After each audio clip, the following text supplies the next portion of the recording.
Y bueno, yo sobre todo quería transmitiros que es una suerte que podamos tener a Alison Keeling con nosotros, porque creo que es una de las personas, desde el trabajo que está desarrollando los últimos años, es una de las personas que, bueno, desde nuestra perspectiva, puede ofrecer una mejor visión de la lectura que se puede hacer de muchos procesos de activación de espacios en diferentes países, ¿no? Y bueno, en especial yo os recomiendo que le echéis un vistazo, aunque ella seguramente hablará de ello, alguno de los trabajos que ha hecho, empezando por un pequeño libro que para mí pues fue muy sugerente, que se llamaba Urban Tactics and Long-Term Planning, porque ahí presentaba ya unas experiencias y una lectura sobre cuáles eran algunas de las conclusiones que se podían sacar sobre proyectos, en algunos casos, que ya eran conocidos, ¿no? Y en los últimos años, sobre todo en el último año, sí que ha estado desarrollando una cuestión muy específica que tiene que ver con las estrategias y hasta con los modelos de negocio que están detrás de los proyectos. Y esto, que hablar de modelos de negocio cuando estamos hablando de proyectos muy desde el activismo puede parecer un poco chocante, pero sin embargo, más allá del nombre, lo que hace es preguntarse por la gran cuestión que en muchos casos está detrás de estos proyectos de activación, ¿no? Realmente esto cómo se sostiene, realmente puede tener... está basado únicamente en el trabajo voluntario, en el voluntarismo, en el activismo y en la pasión que podemos poner sobre esos proyectos, o realmente si es verdad lo que decimos, que tienen un componente de servicio público, de activación de capacidades de la ciudad, cuál es el modelo de relación con las instituciones públicas que en teoría deben velar por el cumplimiento de esa función de esos espacios, ¿no? Yo creo que son perspectivas interesantes o novedosas que son las que queremos traer al curso. Y bueno, pues en cuanto esté el ordenador empezará ella ya. In winter 1979, on the Lower 79, en el Lower East Side de Nueva York, un grupo de artistas ocuparon un edificio abandonado para poner una exposición artística, para protestar contra las políticas inmobiliarias de la ciudad. No era la intención al principio, pero ahí se creó un centro cultural, después de aquella acción inicial. Empezaron a hacer también conciertos de punk, exposiciones artísticas, una biblioteca de fanzines y también talleres de fotografía y serigrafía. Y la comunidad empezó a crecer alrededor del centro. El propietario era la ciudad y al cabo de un tiempo se hizo un acuerdo. Se dijo que ABC No Río podía alquilar el edificio a un coste muy bajo la condición de que se fueran inmediatamente si la ciudad quería reclamar el edificio. Este periodo, esta experiencia, duró durante los 80 y los 90 y las relaciones con la ciudad fueron bastante tensas. Al final, el acuerdo de alquiler se rompió por un tema de mantenimiento, estamos a mitad de los 90, y la ciudad decidió desahuciar a ABC No Río cuando estos decidieron que no podían pagar el alquiler. Así que ellos decidieron hacerse con el edificio, tenerlo en sus manos para mantener el centro cultural, y para garantizar el edificio, un grupo ocupó el edificio y también consiguieron el apoyo de la comunidad. Así que lucharon para quedarse y consiguieron ganar. Pero esta situación duró un tiempito. Cada meses o cada año la ciudad les intentaba desahuciar una vez más y seguían ellos luchando con el apoyo de la comunidad. Y al final, en 1999, las cosas llegaron a una resolución después de un intento de desahucio y después de protestas principales delante del centro cultural. La ciudad ofreció a ABC No Río vender el edificio por $1, pero había dos condiciones. Los ocupas tenían que dejar el edificio y tenían que conseguir recabar $5 millones necesarios para rehabilitar el edificio totalmente. Esto fue complicado porque es muy difícil recabar dinero para la rehabilitación de un edificio que no posees, que no eres el propietario. Pero bueno, la red ayudó. Un día recibieron un cheque de $1 millón anónimo y todavía no tienen ni idea de quién se lo dio. Y ABC No Río ahora están muy ocupados, están construyendo un nuevo edificio al lado del original. en muchos sentidos esta historia es excepcional, pero también en muchos sentidos ABC no Río es distinto del resto de proyectos de uso temporal que vemos en nuestras ciudades a día de hoy. Pero hay un denominador común y es la magia de la historia. El grupo de artistas, la comunidad que establecieron alrededor del centro, esa donación anónima de $1 millón, los obstáculos que superaron y también el talento y la perseverancia excepcional y la suerte de aquellos que se instalaron allí y gestionaron el proyecto. Y esta magia es algo que se espera de los proyectos de uso temporal, pero creo que no es suficientemente bueno. Yo soy arquitecta y diseñadora urbana. Soy inglesa, pero vivo en Rotterdam, en Países Bajos. Hace un par de años recibí financiación del Dutch Funds for Creative Industries para fijarme en estos proyectos de uso temporal en mayor detalle y qué factores llevan a su éxito. Yo fijé un umbral muy bajo para el éxito. Cuando digo que un proyecto tiene éxito es que se materializa. No solo me fijé en proyectos a corto plazo, sino también proyectos que se iniciaron hace ahora 20 o 30 años y que han conseguido ser propietarios del edificio, porque yo quería un poco la perspectiva histórica de este movimiento. Y estos proyectos también los he buscado a nivel internacional, en Reino Unido, en Estados Unidos, en Países Bajos, Alemania y también en Israel, porque lo que quería es hacerme una idea de si había patrones comunes en el funcionamiento de estos proyectos. Me fijé en una serie de proyectos, desde intervenciones artísticas, tiendas temporales, bares, huertos comunitarios, estudios de artistas, cooperativas de vivienda, espacios de trabajo compartidos. Algunos eran a muy corto plazo, duraban un par de días, un fin de semana. Otros tenían contratos más a largo plazo. El propietario podía reclamarles, por ejemplo, el edificio con una advertencia de 2 semanas. Otros tenían contratos de 2 o 3 años y otras habían empezado, ocupando y luego se habían regularizado. Algunos consiguieron ser propietarios o inquilinos o propietarios permanentes del edificio. Pero en todos los casos había 3 criterios principales para el éxito. Primero, necesitan un apoyo político marcado, porque estos proyectos no encajan con los estándares normales, necesitan mucha ayuda para seguir adelante. Por ejemplo, el proceso estándar para conseguir un permiso de construcción es muy caro si tienes una instalación que solo va a durar un mes. Escapa a toda proporción en comparación con tu empeño, con lo cual necesitas un apoyo político muy elevado para encontrar el camino a través del sistema y encontrar un nivel de regulación que se adecue a tu propósito. El segundo tema que necesitan estos proyectos es una organización intermediaria que les ayude. Puede ser una organización artística, una bienal, puede ser una especie de organización que encaja edificios vacíos con inquilinos o con propietarios y gente que quiere hacer un proyecto. ¿Por qué se necesita esto? Bueno, porque se necesita la ayuda de alguien que tenga una red bien arraigada y también confiar en alguien, de modo que haya gente que quiera asumir ese riesgo para que el proyecto avance. Lo último que necesitan estos proyectos es financiación y es difícil de conseguir a menudo. Esta era la causa principal de fracaso que yo detecté en estos proyectos.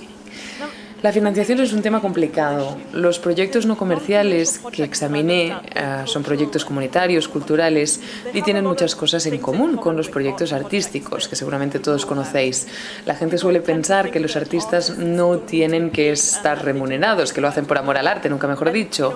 Y quizá a estos artistas pues no se les da bien encontrar maneras de conseguir un rédito. Pero es algo mayor que esto, ¿no? Esto afecta a proyectos comerciales y no comerciales.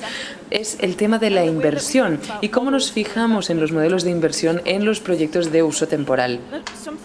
Algo que no se reconoce demasiado a menudo y que yo creo que debería ser explícito es que los propietarios invierten enormemente en estos proyectos porque permiten que esas personas utilicen su territorio, su edificio. Ellos pueden sacar grandes ventajas de ello, pero esa inversión tiene que reconocerse.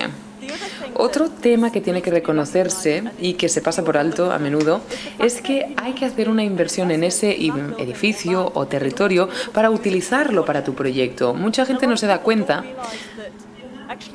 que la cantidad que tienes que invertir para hacer un proyecto de uso temporal a menudo se parece mucho a lo que tendrías que invertir para llevar a cabo algo permanente.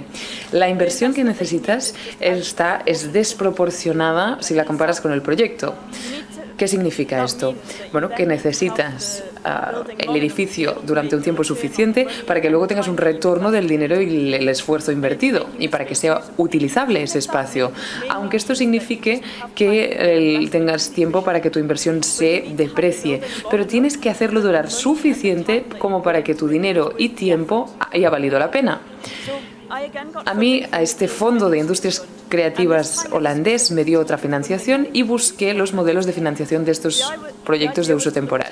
La idea era ver cómo podían mantenerse estos proyectos en dos momentos clave. Al principio, cuando necesitan el dinero para invertir y avanzar, y también a largo plazo, porque muchos de estos proyectos duran varios años. Obviamente me fijé en el interés obvio de las personas que llevan a cabo el proyecto y cómo buscan esa financiación, pero quería ir más allá de esos agentes.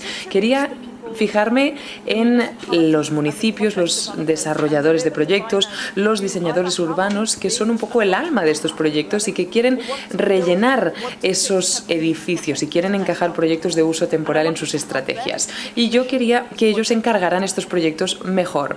Hice dos cosas en este sentido. Primero, salí a la calle y hablé con partes interesadas en estos proyectos. Hablé con la gente al cargo de la regeneración del ayuntamiento, de la ciudad, los constructores, asociaciones de vivienda que permitían un uso temporal de sus edificios. Y les pregunté sobre las ventajas y desventajas de estos proyectos y cómo se podían mejorar al fin y al cabo. Y terminé con una lista de todo ello.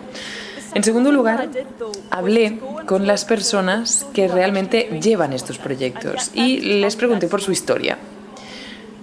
También me dieron el relato personal del proyecto. Puede sonar un poco aburrido al principio, pero os prometo que no es así. Porque muchos de estos proyectos de uso temporal tienen una historia superficial bastante parecida. Es un poco la siguiente, seguro que esto os suena, lo habéis oído antes. Hay un grupo maravilloso de personas con una idea fantástica. Pasan por un periodo de lucha donde intentan buscar un espacio. El propietario es un imbécil, no les deja hacerlo, les cuesta encontrar dinero, tienen todos estos palos en las ruedas, pero al final lo superan y el proyecto es un gran éxito.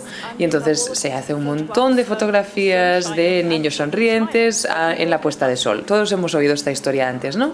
Pero yo quería ir un poco más allá y ser más crítica con esa historia.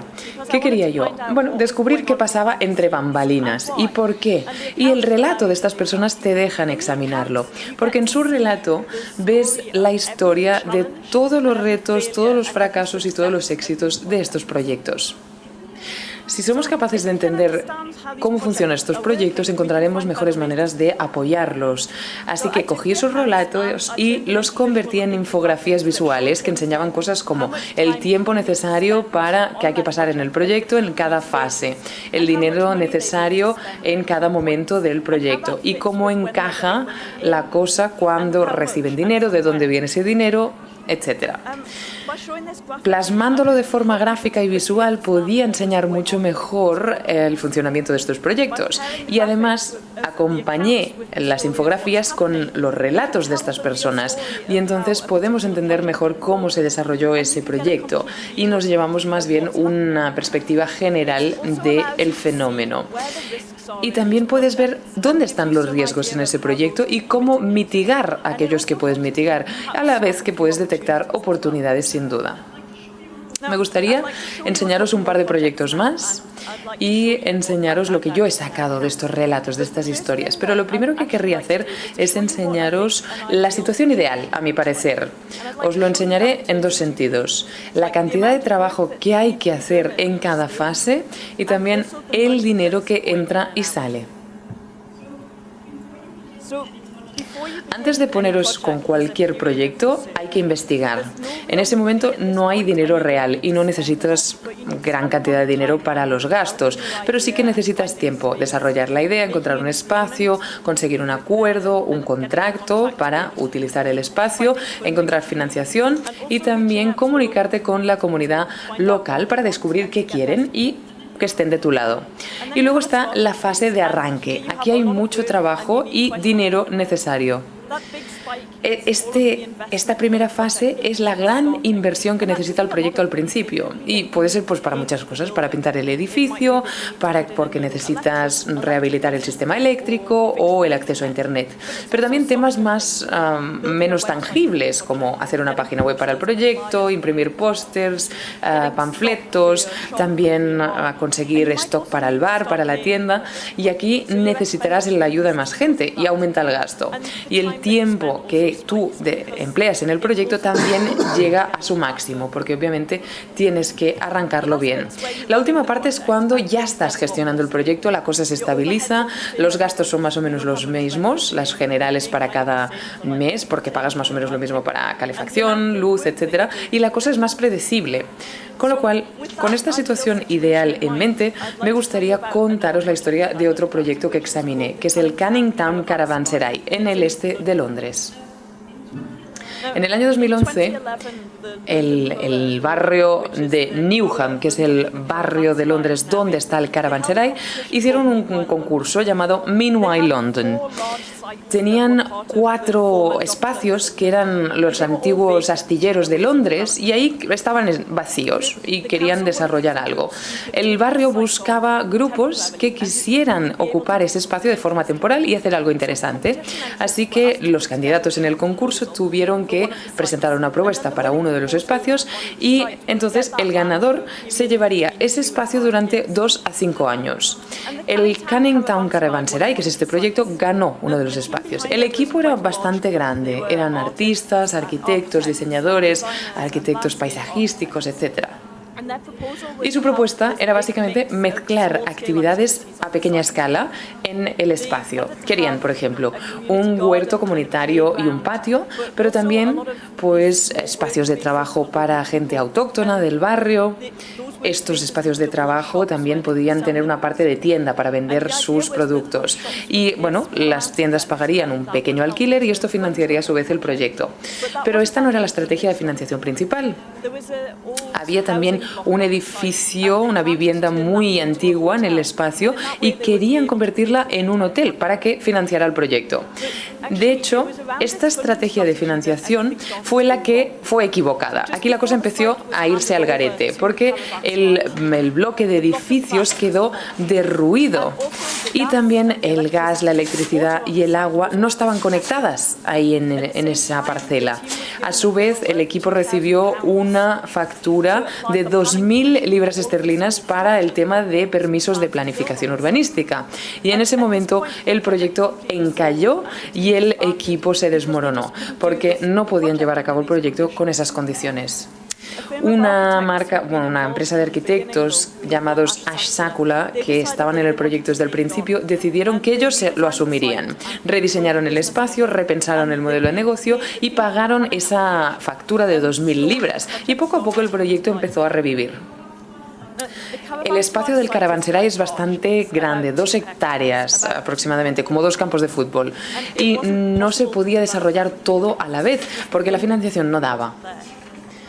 El espacio se desarrolló a través de mini proyectos y se fueron añadiendo uno tras el otro y poco a poco estas instalaciones que iban creciendo en el espacio permitieron hacer otras cosas. Lo primero que hicieron fue un proyecto teatral que lo hicieron distintos estudiantes de la Universidad de East London. A lo largo de los 2 años siguientes, el Caravanserai añadió un huerto comunitario, un escenario para conciertos, lavabos, una cafetería, una serie de espacios de trabajo que habían planeado al principio, también una mesa al aire libre para celebraciones, para reuniones de la comunidad, pero también un centro comunitario hecho con material reciclado. Y este es el aspecto que tiene hoy. El equipo lo ha hecho muy bien, el espacio está lleno de gente, de actividades y todas estas estructuras coloridas maravillosas. Pero ahora me gustaría contaros su historia. Os recuerdo un poco la infografía, ¿no? Esta es la situación ideal. con ese periodo inicial para la investigación, el pico cuando hay que empezar y gastar mucho tiempo y dinero, y luego la cosa se va equilibrando y estabilizando cuando el proyecto se inicia. Y aquí estos son los gráficos que tuvo el Caravanserai en vez de la situación ideal. ¿Qué pasa con esto?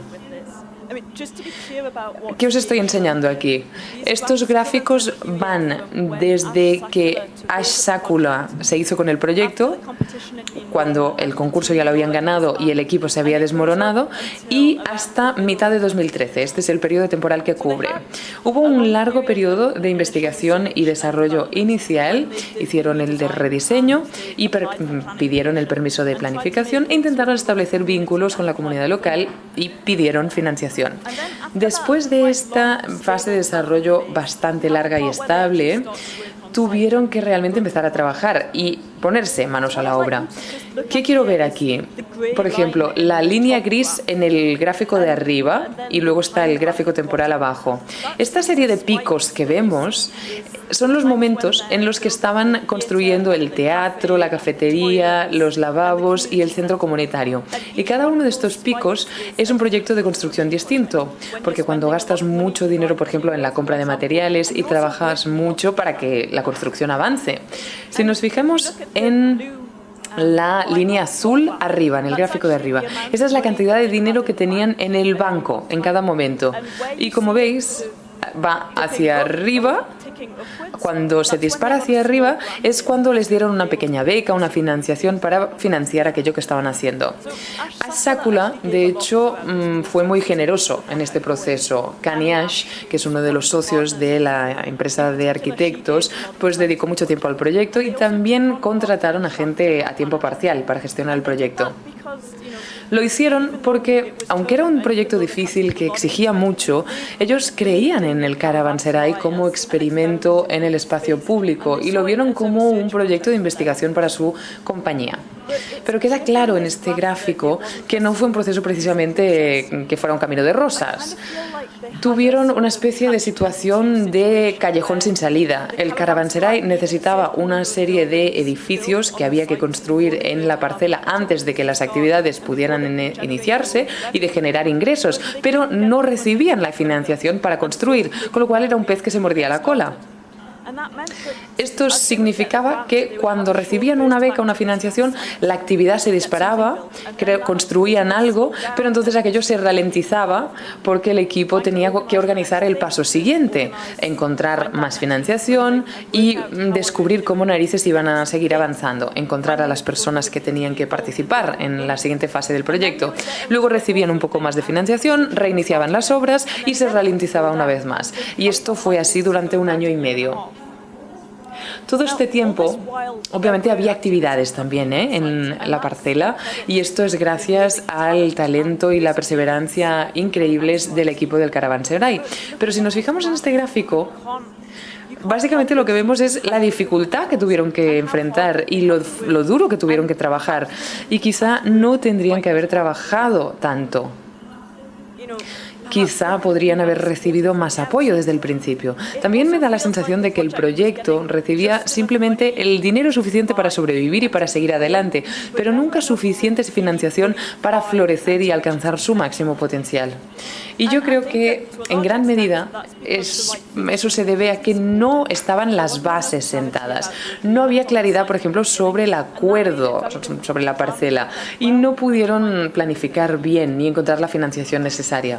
El equipo del Caravanserai al final tuvo éxito, pero su experiencia, tuvo muchos más palos en las ruedas de lo que habría sido necesario.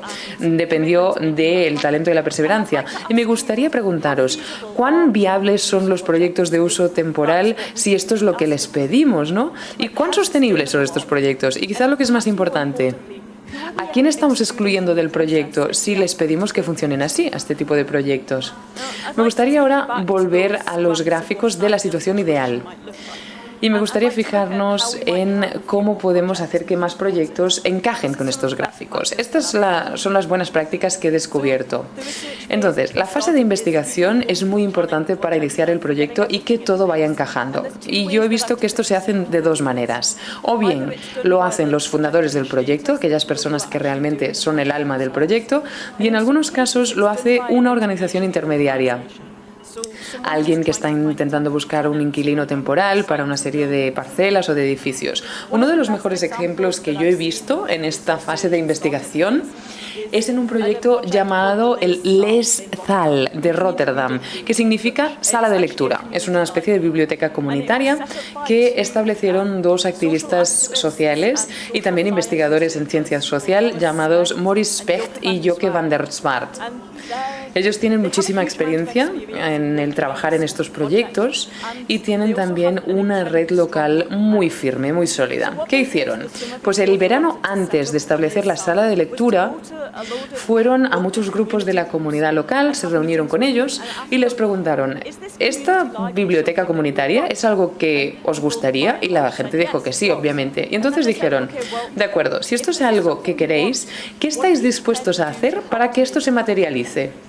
Esto a mí me parece un movimiento muy inteligente, porque sabían que necesitarían muchísima ayuda y apoyo de la comunidad local para que aquello fuera una realidad. Y esto lo consiguieron desde buen principio. Entonces, fase de arranque. Hay dos cosas importantes aquí. Primero, hay que encontrar el capital inicial para que el proyecto arranque. Y por otro lado, hay que conseguir un buen acuerdo, un contrato con el edificio o la parcela que quieres utilizar. Yo he visto gente pues gestionar la financiación en dos modos distintos. Especialmente con los proyectos comerciales he visto gente que invierte su propio capital, su propio dinero. Pero también lo he visto en proyectos no comerciales. En el caso del proyecto del Leeszaal, de la biblioteca comunitaria, consiguieron una financiación, una beca de 80.000 euros de una fundación llamada Stichting Doen, que les permitió pagar el alquiler y las facturas del primer año. Y además les permitió a Maurice y a Joke tener un pequeño sueldo para permitirse trabajar en el proyecto. Calcularon que trabajaban unas 20 horas a la semana en este proyecto. Esto a lo largo del primer año del proyecto. En cuanto al She-Block, que es un espacio de trabajo compartido en Rotterdam, el constructor, el desarrollador, les pidió a los inquilinos que pagaran el alquiler por adelantado para rehabilitar el edificio, ponerle electricidad, internet, pintar el edificio, etc. El proyecto Pop Down Square en Wembley, en Londres, para ellos se hizo un concurso para encontrar un inquilino para el espacio y el cliente, que era el ayuntamiento, dio una ayuda de 25.000 libras esterlinas para que el proyecto se iniciara. Después de esto, el proyecto tenía que ser autosostenible. Y en distintos proyectos la gente sí que consigue una beca, una financiación inicial. Esto siempre ha sido así en los proyectos comerciales, porque tienes un retorno, pero lo que es interesante es que con estos proyectos de uso temporal, el dinero casi siempre viene del ayuntamiento, de la autoridad local. ¿Por qué? Bueno, primero, porque con la crisis económica, aquellos que por lo general podrían recibir un préstamo, pues no se les daba el préstamo. En cambio, el ayuntamiento quería que esos proyectos se llevaran a cabo y por eso los ayudaba. Y en otras ocasiones, el ayuntamiento participa cuando hay un grupo que necesita algo para hacer un proyecto, pero que no tienen activos suficientes para garantizar el préstamo. Es decir, que como avalar el préstamo. He visto ayuntamientos avalar el préstamo de estos grupos.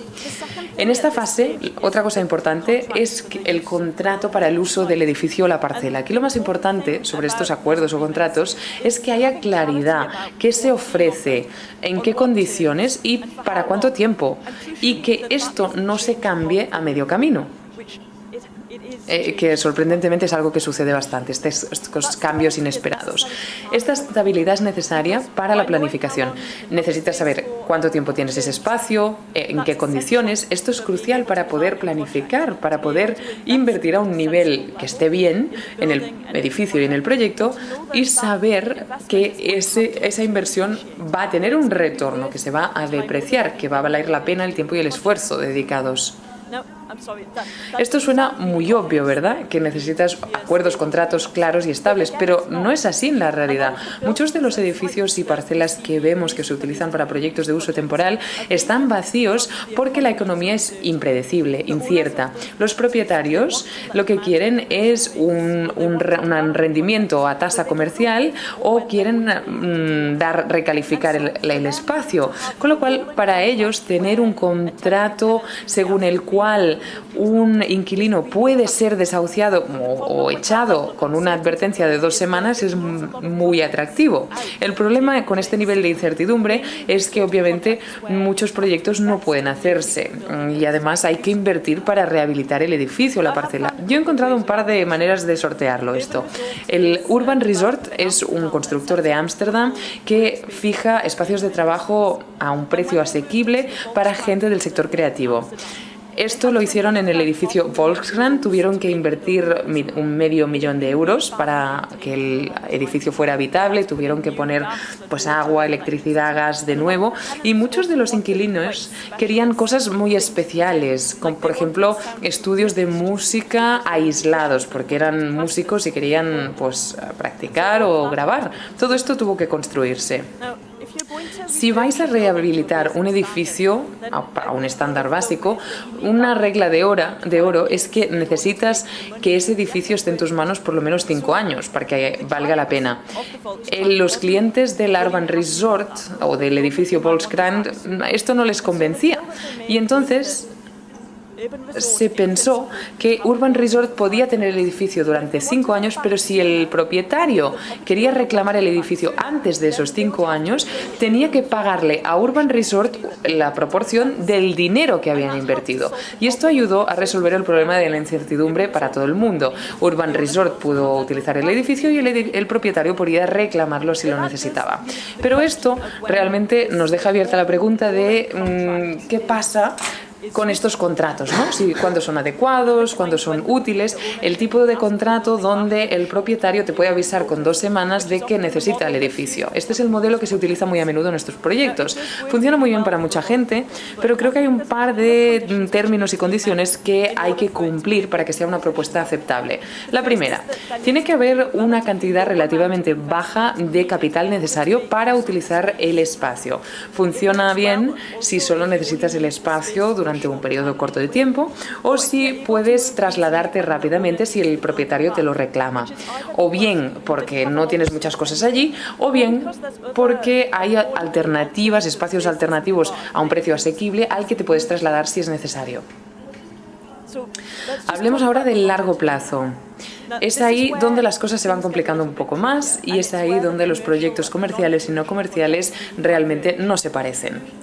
Los proyectos comerciales, como los espacios de trabajo compartidos, es un proyecto bastante claro porque tienen una fuente de ingresos clara, aunque sea pequeña al principio. Después solo tienen pues, los problemas normales de un negocio, tienen que encontrar trabajo, clientes, etc. Pero vale la pena hablar de los proyectos no comerciales aquí. Esos proyectos sociales y culturales, porque nosotros los vemos como que contribuyen muchísimo a nuestras ciudades, pero es muy difícil financiarlos. Me gustaría enseñaros algunas de las estrategias que yo he hallado para estos proyectos, para que se autofinancien, y también cosas que a menudo se presentan como soluciones potenciales y también algunas de los beneficios de estas estrategias. La mayoría de los proyectos tienen que combinar ambas estrategias. La primera estrategia es muy obvia y es vender entradas a los actos que se celebren allí. Esto es algo que tiene que cubrir el coste del acto y un poco más. Es lo que hizo ABC No Río cuando empezaron a hacer noches musicales, conciertos y vendían entradas. Si no tienes una programación de actos completa, pues seguramente no podrás financiar todo el proyecto y la organización. Pero bueno, es un buen punto de partida. También puedes conseguir becas, financiación. Normalmente se centran en el apoyo a actividades concretas, por ejemplo, una exposición artística o una obra de teatro. Y es difícil que la beca te la den para pagar las facturas o el alquiler o los costes generales. Esto es importante tenerlo en cuenta. Otro tema similar, y esto es algo que hace el LESAL, la biblioteca comunitaria, y es que alquilan parte del espacio para que otra gente celebre actividades, actos, etc. Obviamente esto tiene un límite, no lo puedes hacer siempre para que no interfiera con el uso principal del espacio, que es la biblioteca comunitaria donde la gente se puede ir, sentarse, estudiar, leer. Y luego hay otro tema que también hace el LESAL, y es tener una cafetería, un bar. Esto es algo que hacen muchos proyectos de uso temporal, pero también muchos proyectos artísticos, culturales, para recabar un poco de ingresos. Pero hay que saber algo más sobre el LESAL, y es que lo llevan voluntarios únicamente. Y lo que más les gusta a los voluntarios de trabajar en el LESAL es que son los anfitriones del día. Son aquellas personas que ponen el café, el té y hablan con los invitados aquel día. Y son un poco el centro de la atención. El LESAL en un momento dado se planteó externalizar el café, ¿no? Dárselo a Starbucks o a alguien así que pudiera gestionar la cafetería y financiar el LESAL. Pero obviamente ahí habrían perdido la razón por la que los voluntarios van al LESAL. Se alienarían y la gente dejaría de ir a diario al LESAL. La financiación comunitaria, el crowdfunding, también se propone como solución a menudo y normalmente lo propone la gente que nunca lo ha intentado. Y una parte importante de este crowdfunding es que de hecho puede multiplicar los retos, los problemas de recabar fondos. Porque si tú estás recabando fondos, tienes un donante, cada vez que alguien te da una financiación, estableces una relación con esa persona.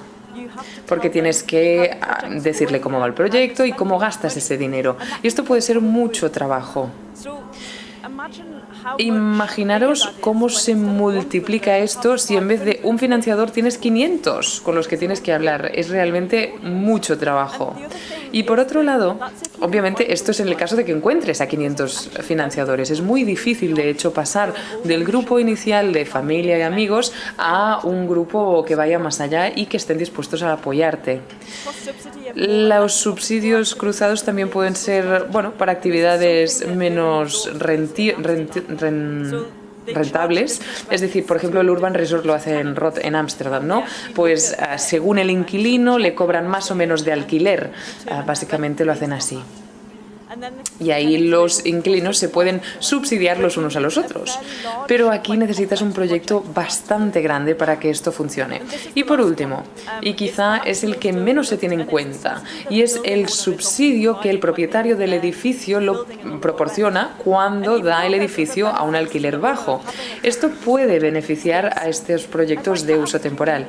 Es decir, ¿por qué un propietario de un edificio tiene que subsidiar una instalación, una comunidad en la ciudad? Bueno, porque financiar estas cuestiones normalmente ha sido un papel que ha desempeñado el gobierno, ¿no?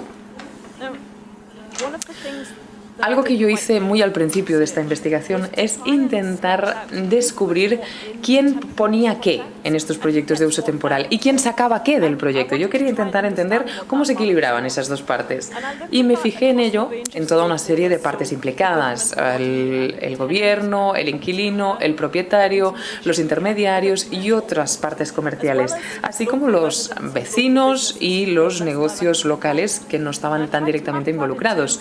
Lo intenté mapear para saber cuánto dinero ponían, cuánto esfuerzo, cuánto tiempo, cuántos activos ponían, y mapear también un poco más los elementos intangibles que sacaban de ese proyecto.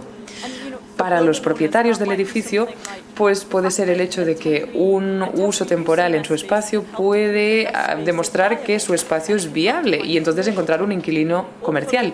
Para los vecinos puede ser pues que la calle de repente tiene más vida, es más dinámica, más atractiva y ya no tienen aquel edificio muerto del asco allí. Y quizá también salgan más tiendas, más servicios en el barrio. Pero para aquellos que no están directamente involucrados en el proyecto, de hecho, sacan muchísimo del proyecto mismo. A su vez, no hay una manera clara en la que ellos eso lo devuelven, apoyan y respaldan esos proyectos. Pero tradicionalmente siempre hemos financiado estas cosas de las que todo el mundo se beneficia en la comunidad. No lo hacemos directamente, sino que pagamos impuestos al gobierno local que luego financia ese equipamiento. Con lo cual, estos proyectos tienen palos en las ruedas, pero son soluciones políticas importantes a este proyecto. Y el Ayuntamiento de Marras tiene un papel muy importante que debe desempeñar. Me gustaría ahora enseñaros las cuentas actuales de ABC No Ríos. Ahora están en la fase donde el proyecto está en marcha y está tal como debería estar al cabo de 30 años. Tienen 3 fuentes de financiación principales: las entradas que venden, la financiación pública y también reciben financiación de fundaciones privadas. También tienen un programa, una programación de actividades regular, y obviamente dedican un tiempo estable al proyecto y tienen un grupo de voluntarios estable que les ayuda a gestionar el proyecto. Y en este gráfico vemos esa estabilidad, por ejemplo. ABC No Río, sus cuentas, de hecho, son un aburrimiento. Y esto es lo que queremos, esto es a lo que aspiramos para nuestra situación financiera, porque estos son los cimientos estables que nos permitirán hacer mucho más. Muchas gracias. ¿Se han percibido algunos cambios desde el comienzo de lo que está ocurriendo ahora? E incluso en relación a los ocupas. ¿Esto ha generado algún cambio? ¿Se comportan de manera distinta o utilizan este tipo de acuerdos? A ver, una cosa que ha cambiado muchísimo, y esto es muy significativo en los Países Bajos, es que en el 2011 se hizo que los ocupas fuesen... Anteriormente eran legales. El uso temporal es una palabra extraña, pero si puedes hablar, bueno, es tal y como se habla de los ocupas actualmente. Antiguamente, los antiguos proyectos que habían empezado como ocupaciones o por personas que habían desarrollado su propia experiencia en el campo de los ocupas. Este tipo de personas son mayores actualmente y tienen más experiencia también. Y también la situación legal ha cambiado. Por lo tanto, son las mismas personas que trabajan en este campo actualmente. Y es aquí donde, bueno, los recursos urbanos surgen, y en el ASM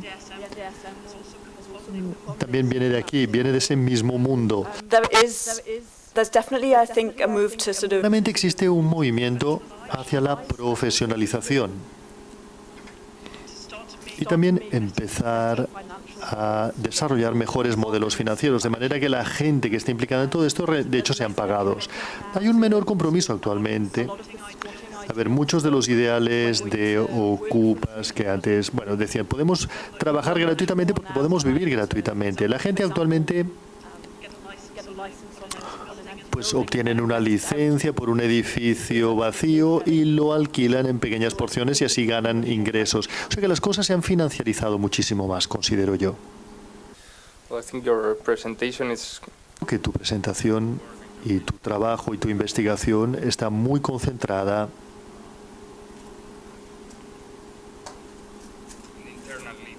en la vida interior de los proyectos, es decir, cómo sobreviven, cómo pueden desarrollarse, cómo pueden florecer, cómo pueden encontrar una manera, cómo pueden encontrar una salida para encontrar una manera más estable de sobrevivir.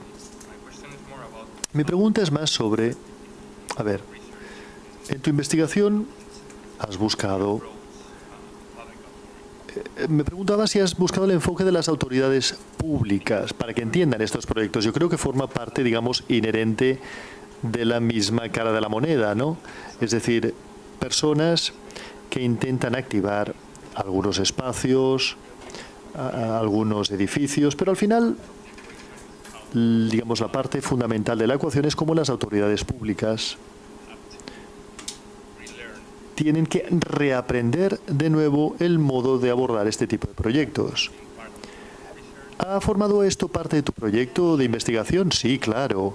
Claramente, en la primera parte de mi investigación, yo hablé con muchísimos ayuntamientos y les pregunté qué pensaban sobre estos proyectos. Encontré que, aunque no es algo que sea demasiado bien entendido actualmente y tampoco está demasiado difundido, empezamos a ver algunos buenos ejemplos de buenas prácticas. A menudo los ayuntamientos tienen una idea muy clara de su papel como facilitadores. La gente tiene que pedir permisos para que estos proyectos se lleven a cabo, al fin y al cabo, y por lo tanto necesitas de una persona que esté en los estamentos elevados del ayuntamiento y que permita que estos proyectos se lleven a cabo. Y también en lo que se refiere a ser mentores para cuando, por ejemplo, un proyecto necesita de un crédito, de un préstamo, el ayuntamiento puede actuar como avalista. O sea que el ayuntamiento desempeña un papel clave en lo que se refiere a la financiación. Pero lo que sí he visto es que este conocimiento sobre cómo llevar a cabo los proyectos no es un conocimiento demasiado difundido. Puedes tener a una persona en un ayuntamiento que sea capaz de hacerlo, pero no tienen... A ver, no es todo un grupo de personas en ese ayuntamiento que lo puedan hacer. Y si esa persona abandona el ayuntamiento, estos proyectos simplemente se pueden quedar marginados. Y otra cosa es que no tendrás a esta persona dedicada a este tipo de proyectos en todos los ayuntamientos. Por ahora son aves raras. Eso es lo que yo diría. Bueno, se trata de una cuestión de personas, entonces, ¿no? No se trata de una cuestión de organizaciones. Y este es uno de los problemas de este tipo de proyectos en España. Se enfrentan a este tipo de problemas. Y es fantástico, bueno, escucharte y ver que forma parte, digamos, de un problema común que compartimos todos los países. Si una cosa que puede ayudar muchísimo a intentar resolver este problema es enseñarle a otras personas en otros ayuntamientos de toda Europa, personas que hacen estos proyectos con éxito, porque lo que también he encontrado es que los ayuntamientos y las personas que trabajan en los mismos sienten una gran aversión al riesgo, no quieren ser percibidos como gente que apoya a proyectos percibidos como proyectos locos de uso temporal del espacio. Pero bueno, en el Ayuntamiento de Barcelona han hecho esto y han hecho cosas interesantes con buenos resultados para los habitantes locales. Y esto pues podría hacer que el Ayuntamiento de Londres también lo intentase. Estas cosas ocurren aquí. Los problemas de seguridad e higiene en los municipios quizás tienen edificios o este tipo de cosas, y nosotros estamos preocupados por las condiciones de seguridad e higiene en estos edificios, porque si algo ocurriese, la persona responsable, el responsable último es el ayuntamiento, es la administración, es la cosa pública. O sea que no lo sé. ¿Has hecho algún tipo de investigación al respecto? A ver, la mayor parte de los proyectos que yo he analizado han tenido que pasar por algún sistema de licencias o de permisos. Han tenido que someter, digamos, al ayuntamiento proyectos como lo hace cualquiera y han obtenido un permiso para hacerlo. Y en parte del proyecto tiene que incluir la seguridad y la higiene. Y también, pues, por ejemplo, el estar cubiertos por un seguro de responsabilidad de terceros, etcétera. Es decir que si se trata de un edificio poco seguro, desde algún punto de vista, bueno, pues dependerá de hasta qué punto es inseguro y cuánto costaría pues resolver el problema de la falta de seguridad del edificio. Si cuesta poco, entonces quizás se puede de alguna manera, no sé, el ayuntamiento se puede permitir invertir en ello y el proyecto solamente dura un año. Pero en algunos de los edificios que he visto en los Países Bajos, bueno, por ejemplo, tenían que invertir $500,000 euros para hacer que el edificio fuese factible. Y eso solo lo podían hacer porque recibían el edificio durante 5 o 6 años. Pero a ver, 5 o 6 años no es una cantidad demasiado larga de tiempo, ¿eh? No es un tiempo excesivamente largo. Muchos propietarios de edificios podrían esperar 4 o 5 años antes de rehabilitar o desarrollar su propiedad. O sea que es un tipo, digamos, de perspectiva temporal correcta. La compañera insiste en no utilizar el micrófono. A ver, una vez el ayuntamiento desempeña su papel como mediación, de acuerdo, pero en Mataró tenemos un par de experiencias de este tipo de cosas. Y el hecho de estar mediando, intermediando entre el sector privado y la comunidad, pues está muy bien, pero cuando se trata de un edificio público, de algo público, de propiedad pública, pues es muy difícil. ¿Por qué? Porque no quieren correr el riesgo de que algo ocurra, ¿no? Sí. La inversión es demasiado elevada.